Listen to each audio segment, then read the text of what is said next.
All right, here we are. An amazing conversation. Gustavo is going to tell us how to build villages using dynamic equity and why we should do it and why CollabBerry is the way to go.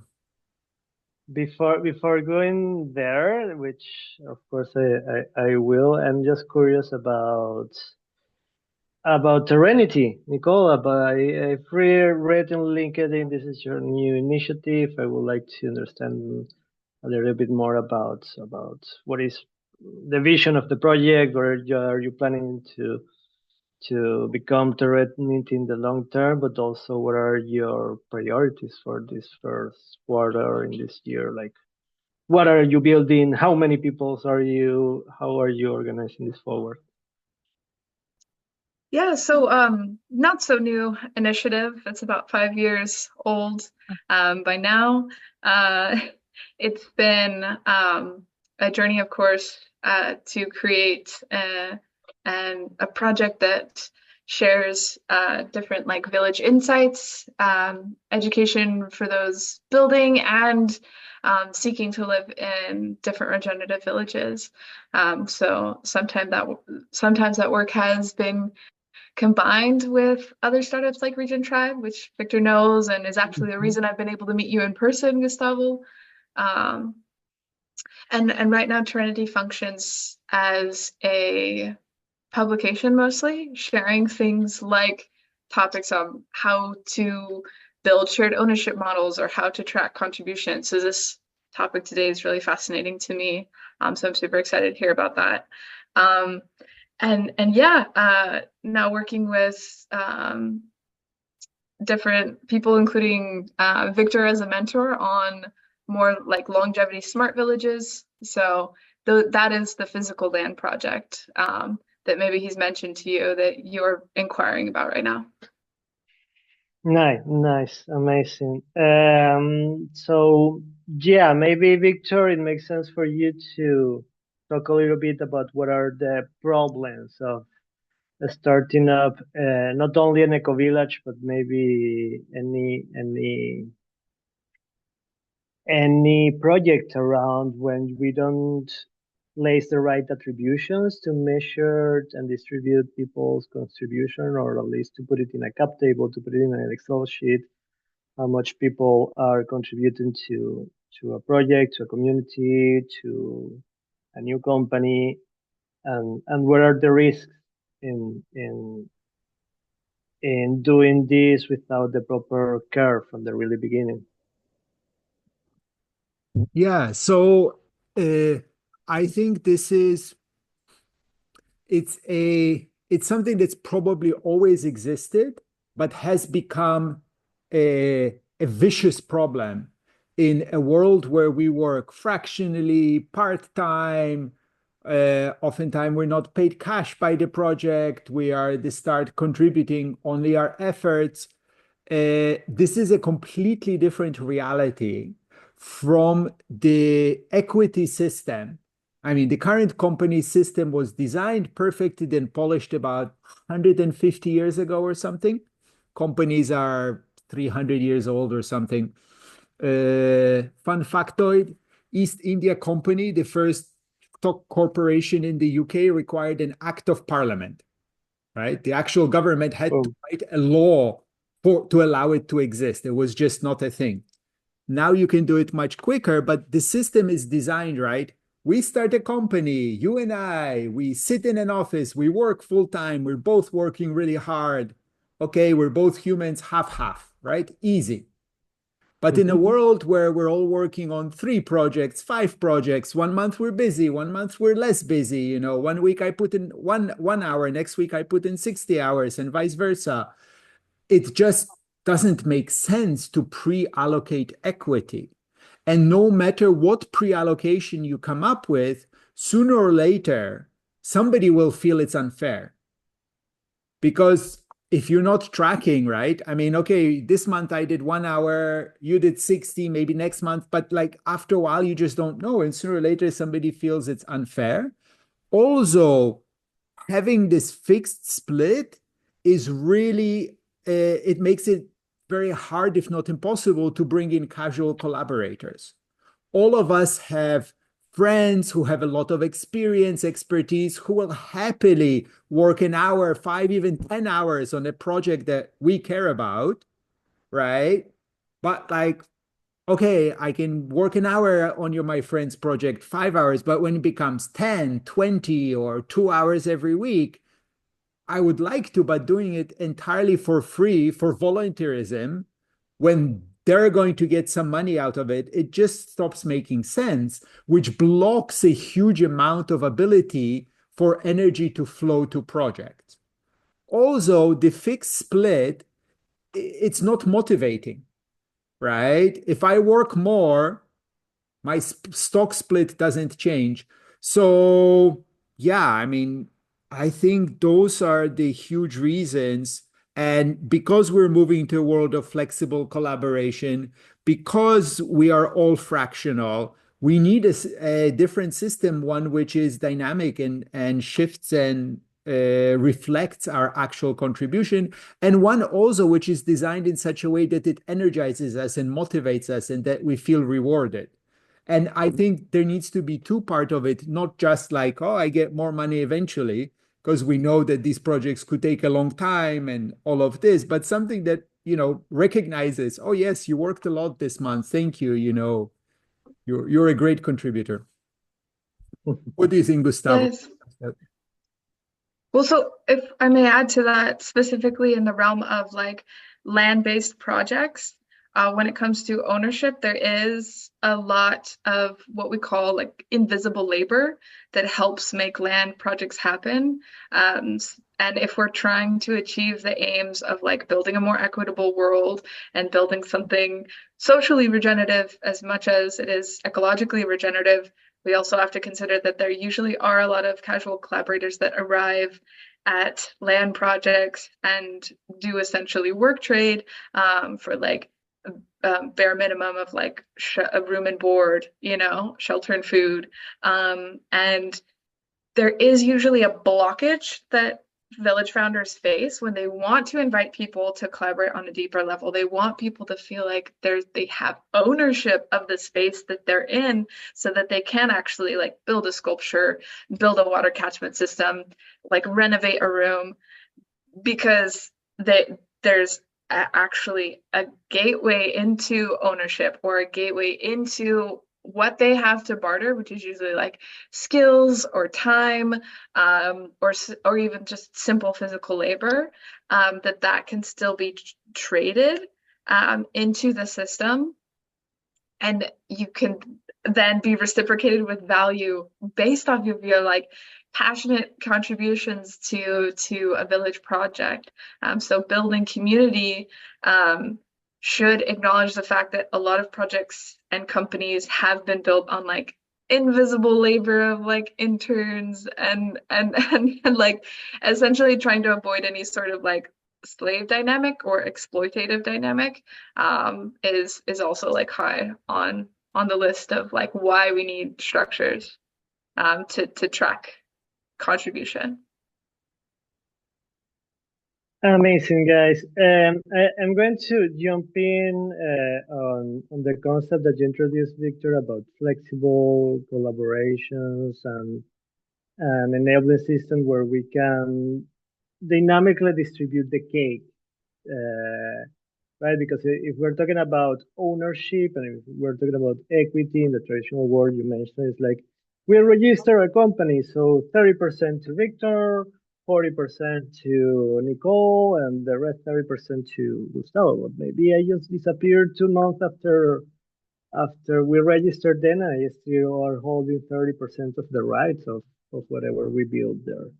So coming from that friction and coming from the awareness that, especially what you say, Nicole, in projects, that this is not only happening in land-based projects, but there is a lot of collaboration implicit.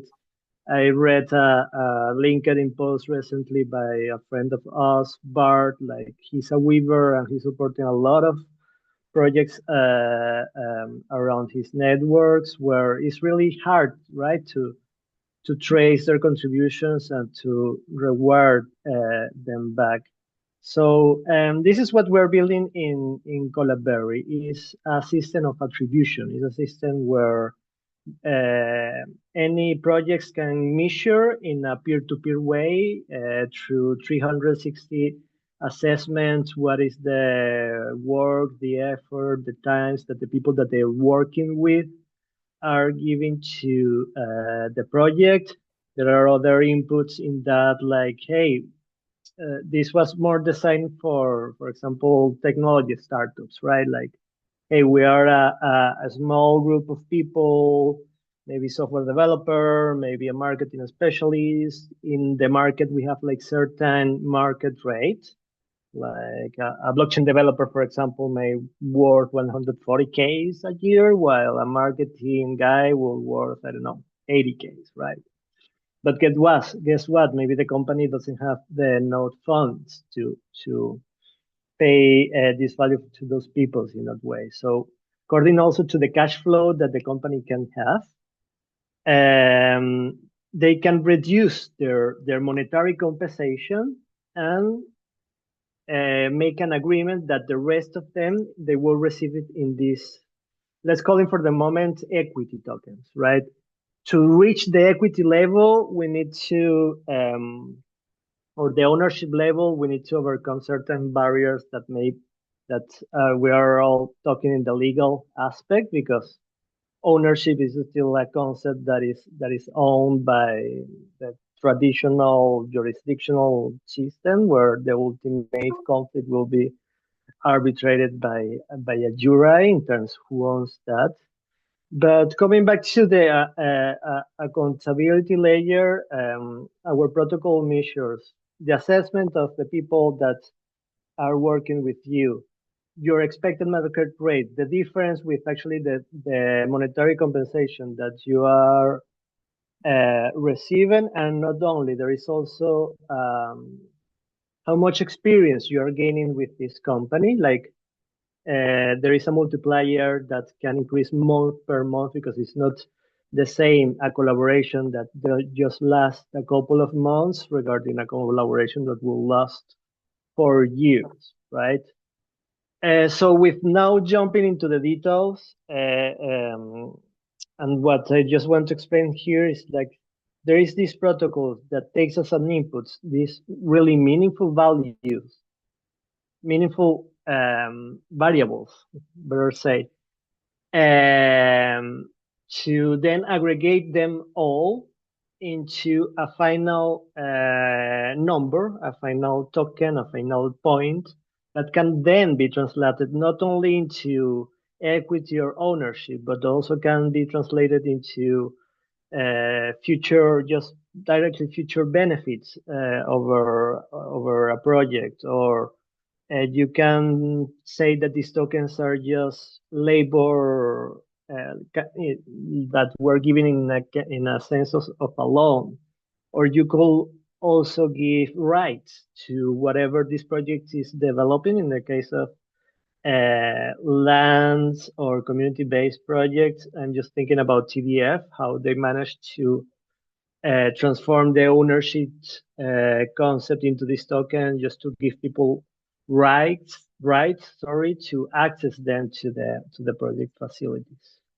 You're raising your hand, Nicole. Yeah, awesome. So I'm curious, because the step one was assessment. So that's essentially figuring out how much someone's work or contribution is worth in monetary value, or in equivalent equity and attribution value. Yes, I will call that an agreement rather than an assessment. An assessment is then the peer-to-peer review that people do on each other. That may be a second step, that we do those round after round. A round could be a matter of 1 week, or could be a matter of 1 month. It's like completely configurable in depending on what each team wants. So CollabBerry is a protocol. What is it? Is it based in DAO governance? CollabBerry is a protocol that produces a DAO primitive. If is more to make DAO governance based on CollabBerry protocol. Okay. Was that Explain clear? that a little bit more. Okay, so right now, DAO, in the words of DAOs, they generally distribute DAOs towards or voting, right? Like, hey, I made this work, I want so many votings, or hey, I'm just deploying this contract, I want 80,000 tokens for me, or whatever, right? Like the way of they distribute their tokens right now is not very done in a peer-to-peer way. In the most peer-to-peer, I wouldn't call it like that because voting is like, hey, I'm just the one making a proposal. Please give me some tokens, and then people say yes or no. Many of these DAOs, they don't even care about if only one person have 60% of the token. So what we do here is like from moment zero, we assume that there are no tokens distributed in this DAO, or we could also, hey, there was an initial agreement. We've been 3 years working on this. This is the initial equity that we are handling, but we want to migrate now for a more dynamic model, right? So it's about what we do is the distribution of those points, equity, ownership tokens, however we want to call it. We are not going so far. At least I would love to call them ownership. There are legal gaps that we haven't closed yet. But at the end of the day, ownership is also an agreement, right? If there is a previous agreement among people, and if people are able to register the way that they are distributing these equity tokens in their own jurisdiction, and if the jurisdiction applies that, then our tokens will be directly called equity or ownership whatsoever.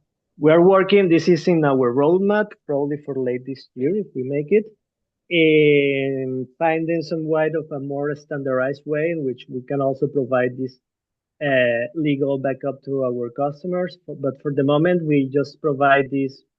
The correct and technical name for this is team points. And these team points, then each project they treat them as they want. We are also talking, for example, to integrate these templates with other governance or DAO governance protocols. For example, there is Q blockchain that they're specialized on that, in which they could use the output of these tokens to use governance for their projects. Sante, I see Sante has been talking for a while, but you are on mute, my friend. By the way, hello and nice to meet you. Still muted. Okay, can I ask a question in the meantime as Sante figures Please. out?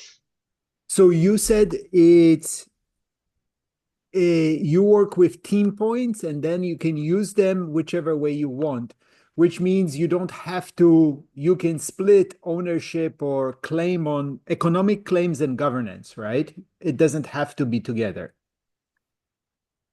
I mean, doesn't have to be together. It makes more sense if they are together. No, I disagree. I think I fundamentally disagree. I think in a then I think I didn't understand your question. Can you repeat? So, for example, in the case that we're building a village, right?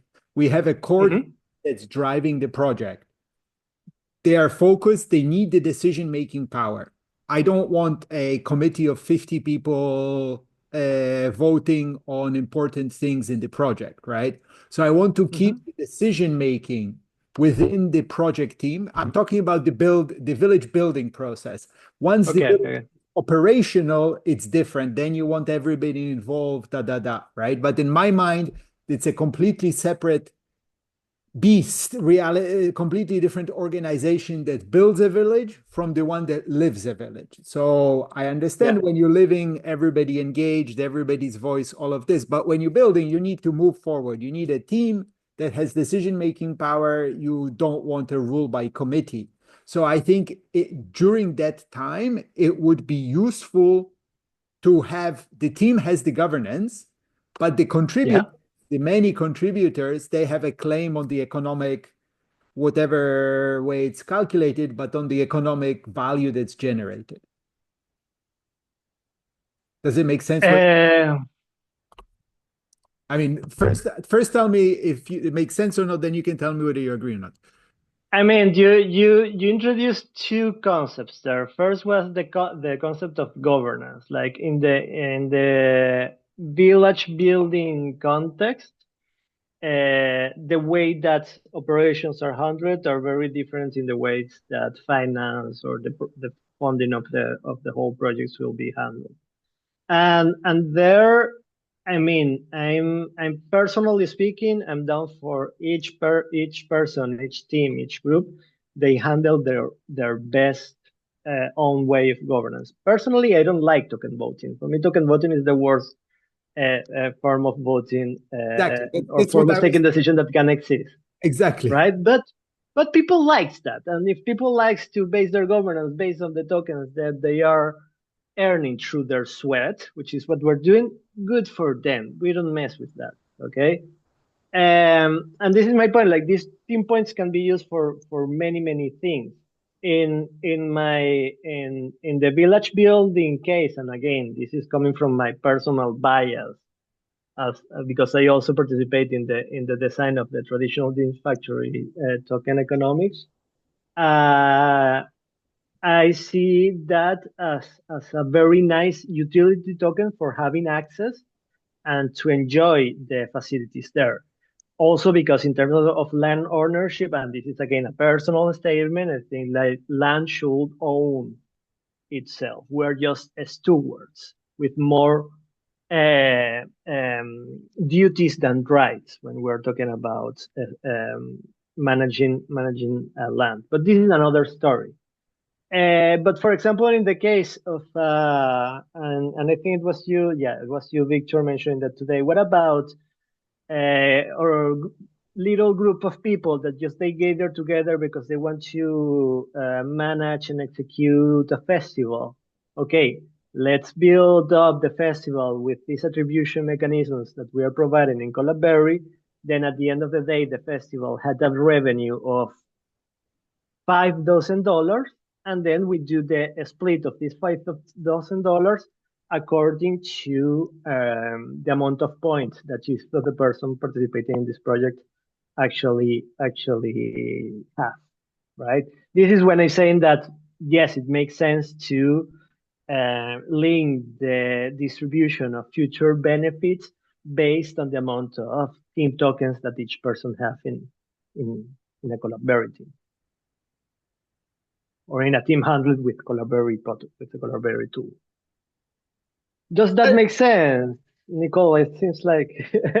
Well, so I have a different question that's probably a tangent. So I just want to let Victor respond to the clarity that he got through your answer first. Yeah, I'm good. Thanks. Mm-hmm.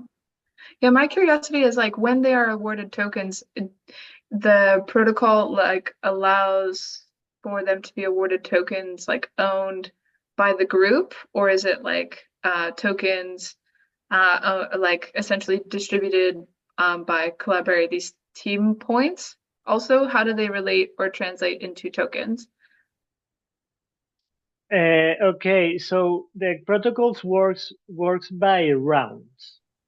Okay, meaning that in the first round, let's say that we have a round of 1 week. Mm-hmm. In the last 2 or 3 days, there is a period to do this assessment. That is like a really easy process in which people just go and assign stars. Like 3 stars is neutral, less than 2 or 1 star is like, hey, bad performance. 4 or 5 stars is like great performance. So this will increase the average of tokens that each person will receive, right? When everyone's do this peer-to-peer assessment, then the protocols makes its computation and boom, distribute the tokens. Okay, so just immediately after that happens, people have their tokens. Of course, when we're talking, it's also depending on on the use case, right? Because if we're talking, for example, in the festival use case, when we are distributing a percentage of that, it doesn't matter if the whole team have $1,000 or $10,000, because what matters is the relation between my tokens and the total amount of tokens in the team. But what we do is to update these tokens. Therefore, this radio each time that the round's complete. Mhm. Does that Can you set the answer your frequency question? of when a round completes? And essentially, like the way I understand it is like the team points are essentially like a tally system to be like, okay, you know, we're just tracking how much you have earned essentially, and then at the end of a round, the team points get translated to tokens. Yes. Okay. And of course, this amount of tokens depends, I will repeat, not only on these rates and stars that people assign, but also on the level of expertise. Like, for example, Victor, he is a software developer working in the space for 30 years. Right now, he's a mentor of projects. Like, his rate per week will be, of course, higher than the collaboration of just a person that is just arriving to do the personal assistant with no previous experience. So this is when at the beginning, when some person is on board into the project, there is disagreement about what is your market rate. That is only a reference. It's only a reference that we take to measure like how much value each person will contribute to the team as regards others. If people are just egalitarians and they say, hey, we all are having here the same market rates, it's okay. You can put that as well. And this is like really allowing each companies to represent their social or their personal or even political values on code. Because if you're egalitarian, okay, everyone has a market rate of 100K a year. Doesn't matter.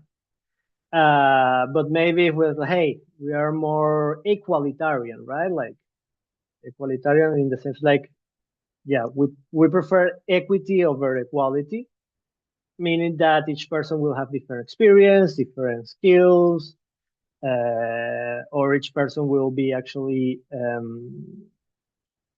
how to say, they will be more demanded more effort than others, so they will reserve a higher rate there or whatsoever. And of course, this will reflect at the end when we do the distribution of tokens in hey, why Victor have much high tokens that the person that is just doing his I don't, it's not coming the word in English, got the tirocinio, when the scholarship, no. Intern? How do you Internship? say it?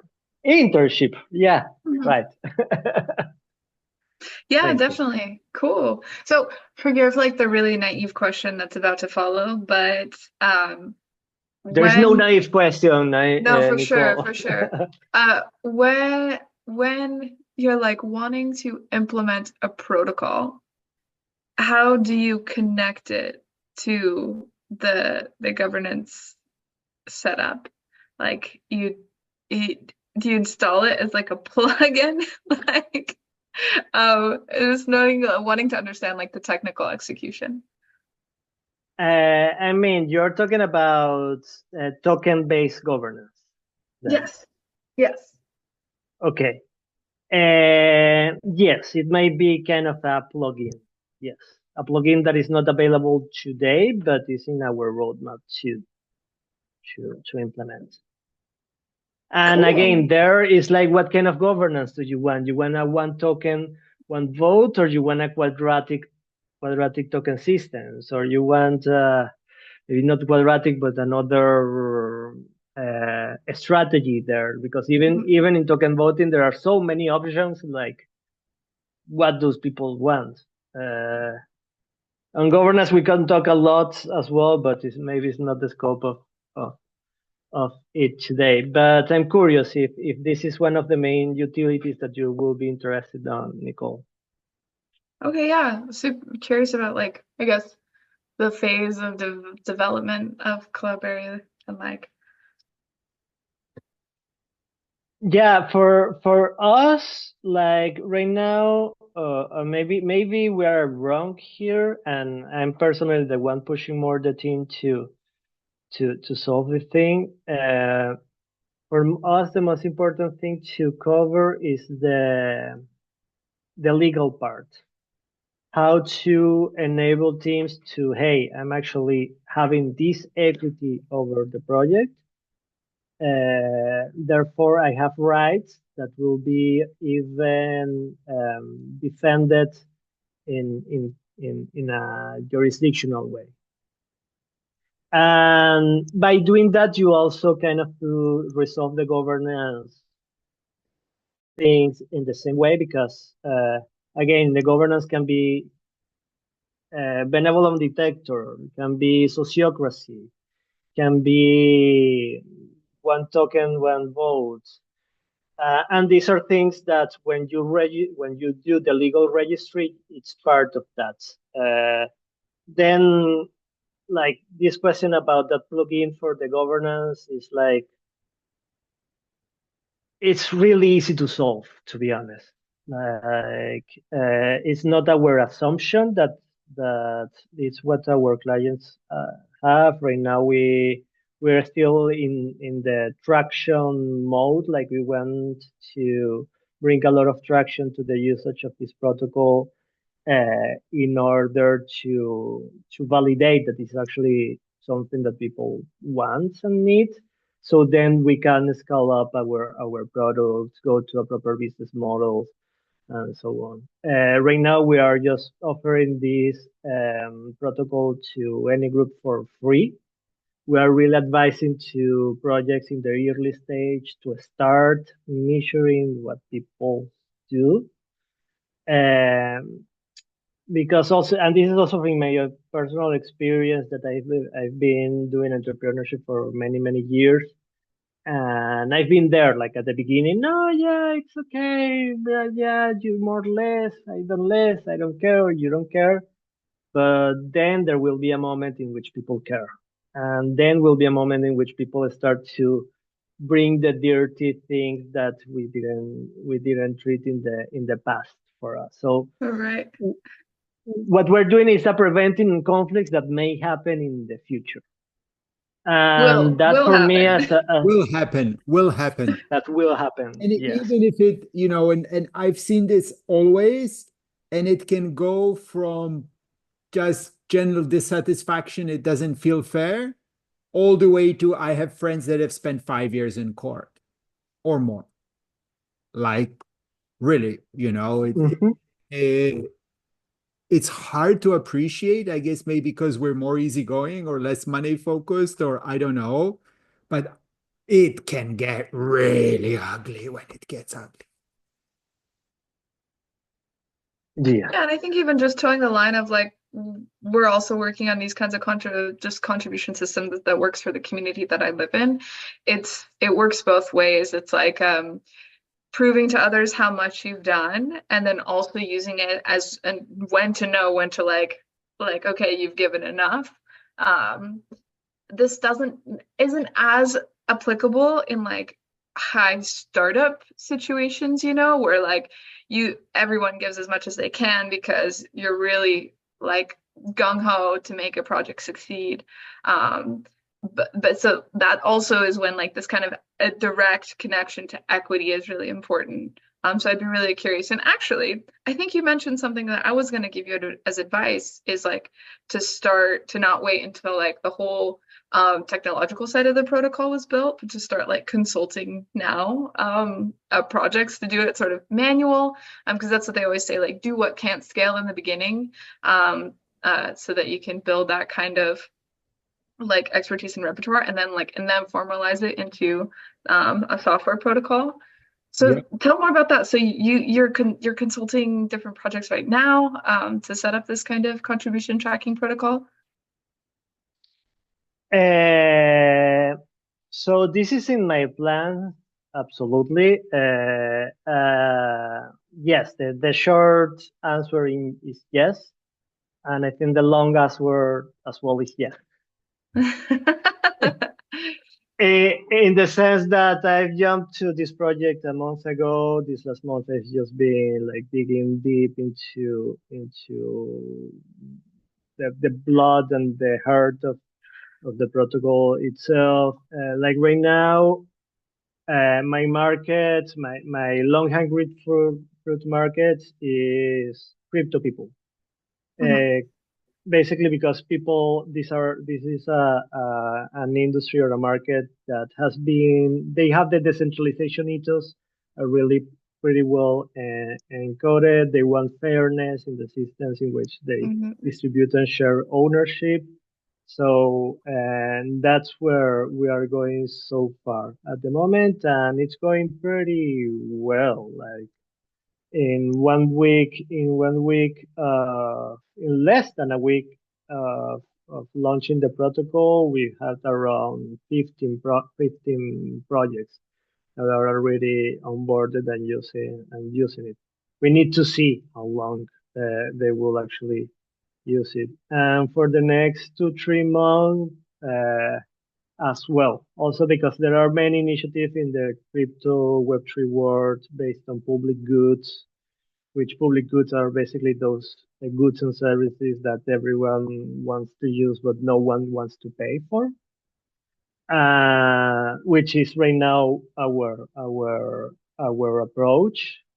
So we are going into this market right now because there are many entrepreneurship activities that happening there, and this is something that the DAOs, I mean, peer-to-peer share ownership distribution is something that the DAOs haven't provided.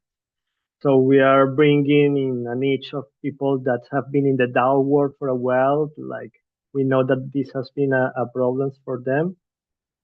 So they are our long hanging fruit markets. Then part of my assumption, I want to go to hackathons, to business schools, to venture capitalist funds. How you call it? To incubators, to accelerators, right?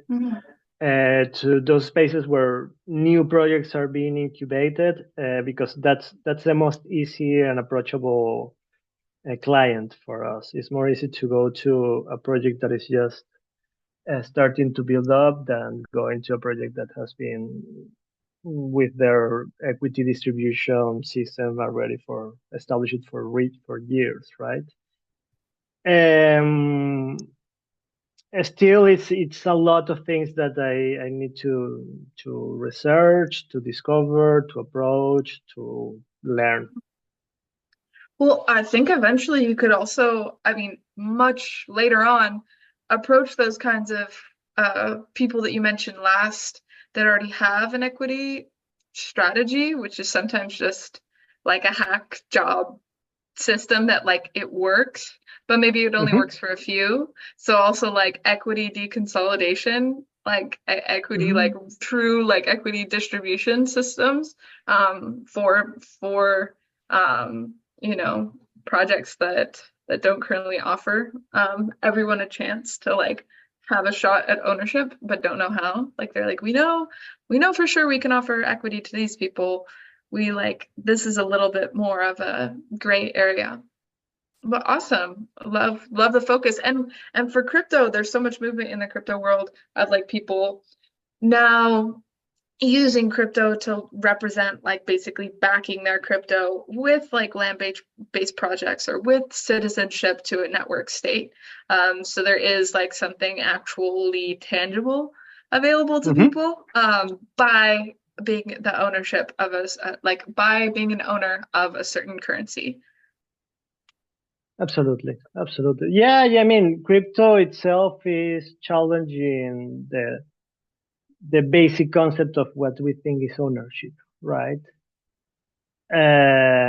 So in crypto, these theories are pretty much validated. Still, I consider crypto is a small market so far. And if we really want to scale up this product, we really need to go beyond. I'm super interested in the village building phase, in community accountability and value attribution way, because it's also a space where I've been deeply engaged in the last almost 3 years. And I see the need is there because I've been a volunteer myself. I've been coordinating volunteers myself. I've been people sweating a lot and working a lot for a project and then just abandoning because there is one owner that is not recognizing, or maybe because he's not there to recognize that, because Right. no one there. It's super difficult to have one person to measure the value that everyone else is bringing to a project. But if we distribute that responsibility, it's easier because everyone works with someone, right? And this is also then due to our feedback system, and we can go deeper into that part, into how our feedback system works. Like right now, it's transparent and visible data, meaning that people needs to have some self accountability into, hey, Victor has done a good work, and me, Gustavo, say that, and the rest of the team is seeing that, right? I'm favorable also to allow certain group of, or allow projects to take the decision, like, hey, we basically will want to have privacy in this. We didn't do it private by default, basically because this is also an invitation for gaming the system, since we are also in a game theory thing. Like, I could start like giving low rates to everyone else just for me to to have major rates that the rest of people. This is why we're making it visible right now. But we are already, for example, investigating options about putting an AI, an artificial intelligence agent in the middle, and try to measure also this kind of bad behaviors, or to be some kind of a HR digital advisor, like when people are performing bad, like, hey, what's happening to you? You need help to something. And this is also bringing an opportunity for other value added service to go there. That in the communities and land-based projects we have spaces there for healing, for holistic integration, for opening spaces for people to be authentic, to share their truth, to no matter to take a to take accountability and acknowledge as far as they can their own shadows. And this is a system that can even bring further information to make people to do their work, and not only to do their work but to do it better, because we are providing the not only the reward system for them, but also a feedback system in which they can mirror back to themselves and say, hey, maybe I'm working too much, I don't need that much of attention, and actually I've been like overwhelmed, or hey, I haven't been performing that well, or maybe, hey, I'm trying to do my best and people start still performing me bad, so what's happening there, right? And again, this is an opportunity for people to do their work, and we're very kind to explore what how people will react to this when after months and months of using the tool, and how this can actually impacting people's behaviors in their workplace, or in the community place, or in their festival place, if we're talking about organizing a festival.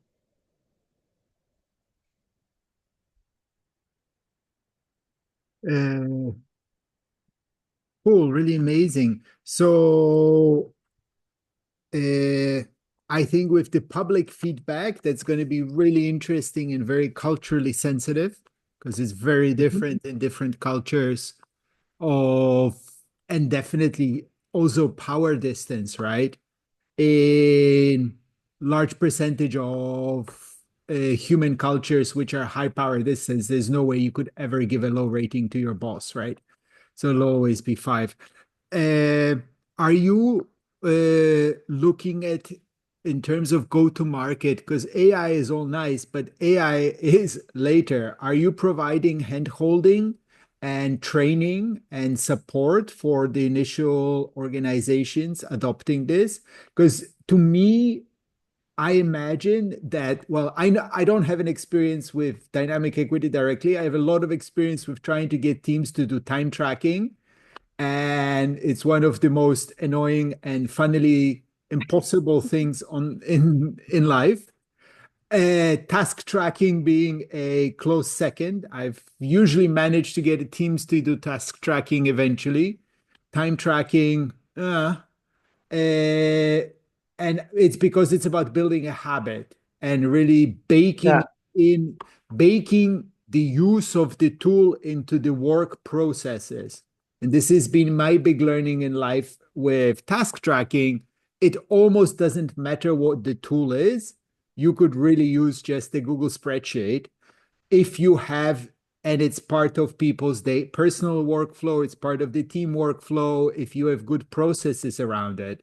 So in general, when it comes to collaboration tool, my learning in life has been it's not about giving the people the tool, it's about helping them learn the culture and build the habits. How do you see that? Um, yeah, this is super important. In our case, we are providing a really simple user experience. So the habit that we're promoting or pushing people to do means 5 to 10 minutes of their round, meaning the round that time period that may be a week or maybe a month or maybe whatever each teams or project configures, right? In terms of hand holding the initial setting of the configuration, yes, that needs a little bit further um, explanation, education. What we are doing right now is just having calls with people that needs this um, this support, especially because we're just starting, we're just in the beginning of the escalation process. We still have the resources to have calls with all of the clients that want to use that. But in the midterm, and this is also on my own responsibilities, I am planning to build an educational story, an educational path on how to use, especially how to start setting an organization, how to deploy it, and to indicate to the people what is the best way to do their performance, to do their performance, not their assessment, performance assessment. Yeah, Victor asked the best question ever because it really is currently even experiencing annoyance around trying to track contributions, especially when it happens in small increments or in an immersive way.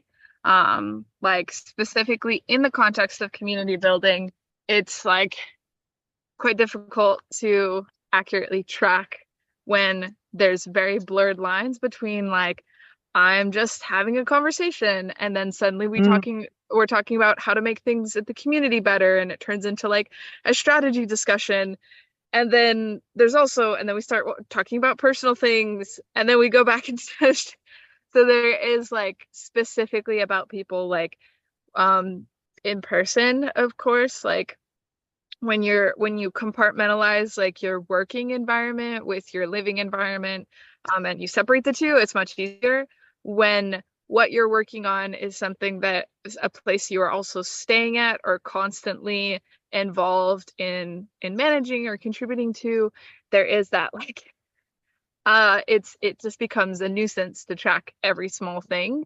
But then at the end of it, you don't have any it's really up to you to prove the ways in which you've been involved It's just about like stepping away from that and compartmentalizing those contributions that like I feel makes it easier to track accurately.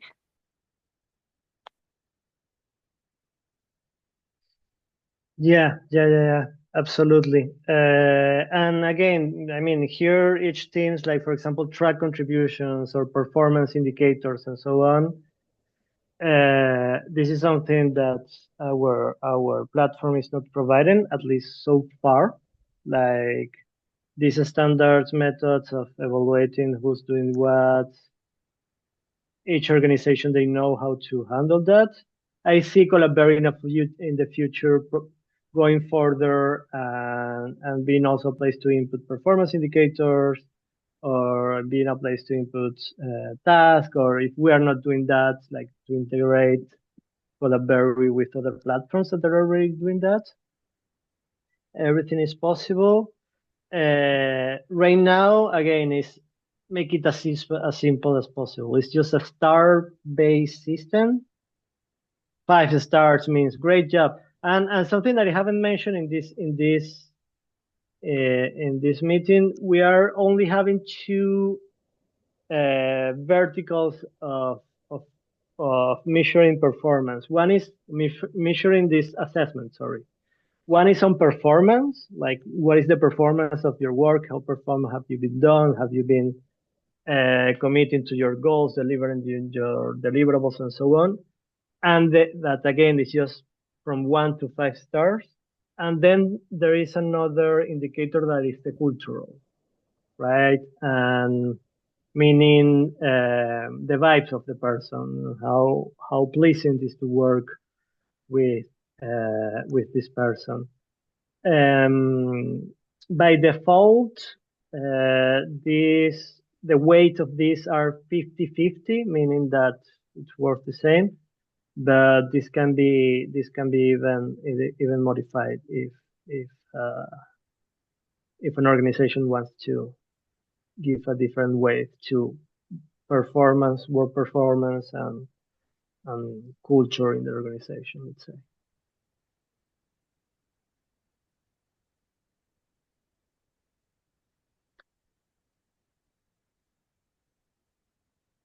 Cool.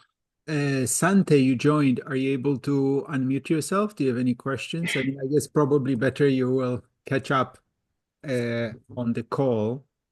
I don't know, Nicole, do you have other thoughts? What's our next steps? Yeah, is this available to implement right away? It is. Just going to beta.collaborate.xyz.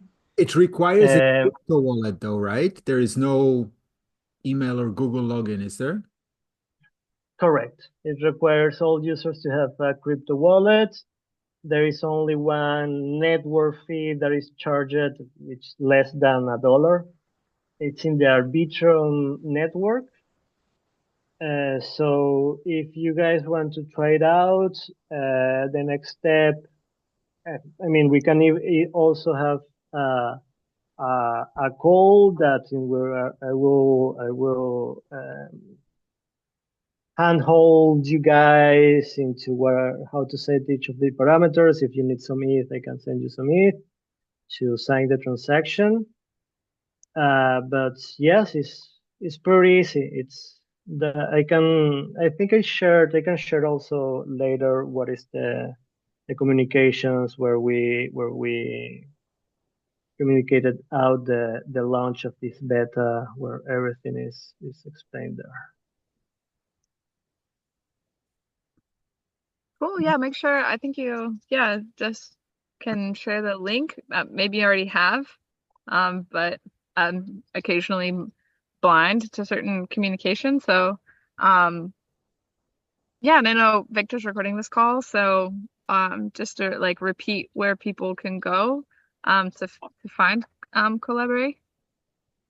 Yeah, I mean, if you go to collabberry.xyz, you will find the launch beta button there. The link is downstairs in the description of this video. We have the technology. Yeah. Cool. Okay. I mean, maybe this is good for the start. And then, Gustavo, I'm going to be with Gustavo, well, Friday, tomorrow and Friday, and we will talk more. I think, yeah, let's get this into the village space. Yeah, I think you need to build up a army of trainers that get people into this mindset and help people get into build the habit. Absolutely. Yeah, absolutely. By the way, we're also in a public goods campaign in givet.io. You just go and search for CollabBerry. It's givet.io/project/CollabBerry. And if you donate one just dollar, it will give us access to a 100K USD Glow matching pool through a quadratic funding mechanism. But now I feel that I'm speaking Chinese here. I don't like that.